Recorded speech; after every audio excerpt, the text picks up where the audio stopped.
लकल या अल्लाह अस्सलातु वस्सलामु अलैका या रसूल अल्लाह अम्मा बाद। सिलसिला है नाज़रीन के सवालों के जवाब देने का। नाज़रीन के सवालों के जवाब देने के सिलसिले में हम एक आज बहुत अहम सवाल का जवाब लेकर हाज़िर हैं। किसी ने हमारे किसी वीडियो के कमेंट्स में सवाल ये किया है कि मर्द और औरत के नमाज में क्या फ़र्क है। इन्होंने अलग अलग वीडियोस देखे और ये कन्फ्यूज़न के शिकार हैं हमारे सवाल करने वाले कि अलग अलग लोग अलग अलग बातें बताते हैं। मैं इंशाअल्लाह इस क्लिप में, इस वीडियो में मर्द और औरत की नमाज में फ़र्क मुकम्मल दलाइल के साथ, हर बात दलील के साथ इंशाअल्लाह पेश करने की सआदत हासिल कर रहा हूँ। तवज्जो के साथ अव्वल से आखिर जवाब में बने रहिएगा।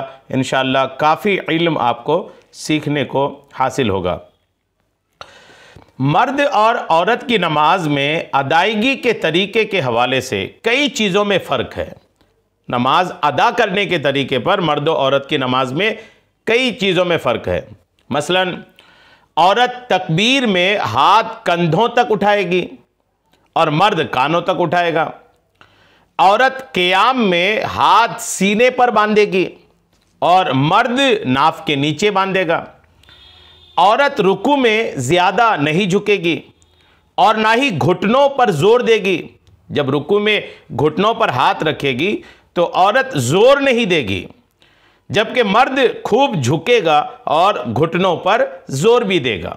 औरत रुकू में हल्का झुकेगी और अपने घुटनों पर ज़ोर नहीं देगी, और मर्द खूब झुकेगा और अपने घुटनों पर ज़ोर भी देगा।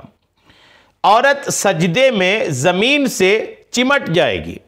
औरत जब सजदा करेगी तो ज़मीन से जितना मुमकिन हो सिमट जाएगी, चिमट जाएगी, जबकि मर्द की पिंडलियां ज़मीन से, रानें पेट से और कोहनियां ज़मीन और रानों से जुदा रहेंगी। औरत कादा में तवर्रुक करेगी। औरत जब कादा में बैठेगी, कादा मतलब अत्तहियात में बैठेगी, 2 रकत के बाद या 4 रकत के बाद जब बैठेगी तो अपने दोनों पाँव को अपने दाएं तरफ बाहर निकालेगी, जबकि मर्द बायां पाँव बिछाकर उस पर बैठेगा और दायां पाँव खड़ा रखेगा। ये फ़र्क बुनियादी तौर पर जो है वो मैंने आपको अर्ज़ कर दिया है। अहादीस मुबारका में भी, हदीसों में भी औरत और मर्द की नमाज का फ़र्क मौजूद है। चुनांचे साहबी रसूल हज़रत वाइल बिन हिज्र रदियल्लाहु ताला अन्हो फरमाते हैं कि मुझसे नबी करीम अलैहिस्सलाम ने फरमाया, ए वाइल बिन हिज्र, जब तुम नमाज पढ़ो तो हाथ कानों तक बुलंद करो और औरत अपने हाथों को सीने तक उठाए। यह मजमऊ ज़वाइद जिल्द 2 की हदीस सफ़ा नंबर 272 है। इस हदीस में वाज़े है ना कि आका करीम अलैहिस्सलाम ने वाइल बिन हिज्र अपने सहाबी से फरमाया कि जब तुम नमाज पढ़ो तो हाथ कानों तक बुलंद करो और औरत अपने हाथों को सीने तक उठाए।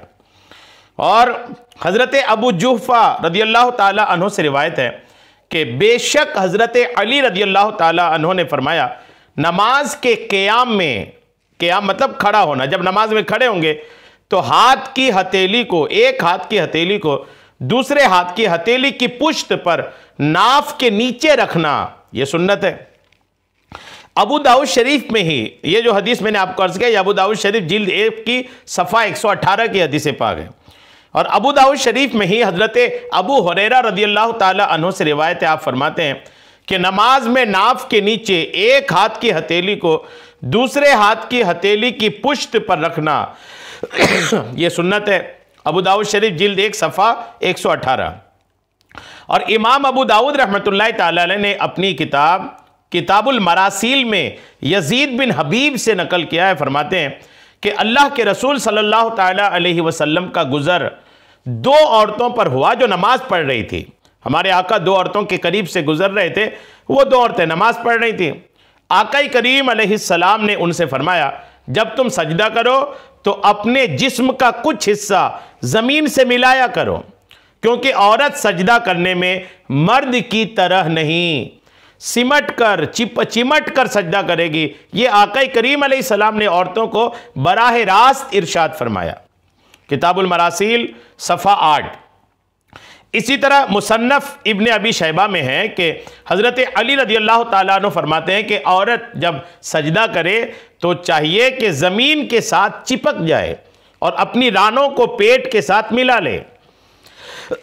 और एक और रिवायत में है कि हज़रत इब्ने अब्बास रज़ियल्लाहु ताला अन्हुमा से औरत की नमाज के बारे में सवाल किया गया तो आपने फरमाया, औरत अपने जिस्म को समेटे और ज़मीन के साथ चिमट कर रहे, ज़मीन के साथ चिमट कर रहे। एक और रिवायत में हज़रत इब्राहीम रज़ियल्लाहु ताला अन्हु से रिवायत है, वो फरमाते हैं कि जब औरत सजदा करे तो अपनी रानों को मिलाए और अपने पेट को अपनी रानों के साथ मिला कर रखे। और एक और रिवायत में कि हज़रत मुजाहिद रज़ियल्लाहु ताला अन्हु मर्द के लिए ये मकरूह जानते थे कि वह सजदे की हालत में औरत की तरह अपने पेट को अपने रानों के साथ मिला करके रखे। यानी औरत और मर्द का सजदा अलग अलग है, तरीका क्लियर है एकदम। मुसन्नफ़ इब्ने अबी शैबा जिल्द 1 की सफ़ा 302 में ये रिवायात मौजूद हैं। इसी में एक और मकाम पर है कि इमाम हसन अलैहिर्रहमा ने फरमाया, औरत सजदों में सिमट जाए। और इसी में है कि हज़रत इब्राहीम अलैहिर्रहमा ने फरमाया, जब औरत सजदा करे तो उसे चाहिए कि अपने पेट को अपनी रान से मिला दे और अपनी सुरीन ना उठाए और मर्दों की तरह बाजुओं को करवटों से जुदा ना करे। मुसन्नफ़ इब्ने अबी शैबा जिल्द 1 सफ़ा 303।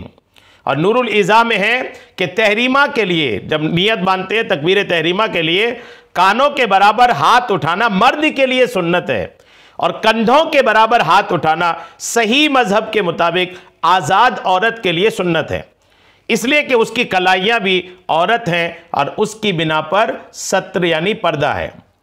इसी में है कि और मर्द के लिए सुन्नत यह है कि वो नाफ के नीचे अपने हाथ इस तरह बांधे कि उसका दायां हाथ बाएं हाथ पर हो।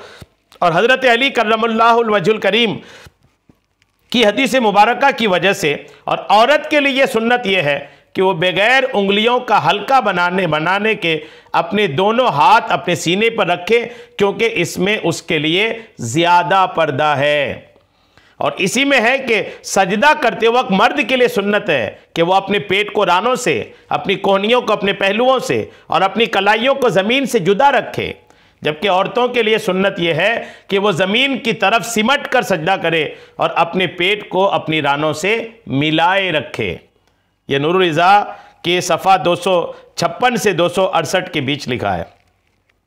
शेखुल इस्लाम अबू बकर बिन अली बिन मोहम्मद अल हद्दादी अपनी किताब में औरत की काडा की हैयत यानी अत्तहियात में बैठने की हैयत का तरीके का बयान करते हुए इरशाद फरमाते हैं, अगर नमाजी औरत है तो काडा में उल्टी सुरीन पर बैठे और दोनों पांव सीधी तरफ निकाल दे, क्योंकि इस तरीके में उसका ज़्यादा पर्दा है।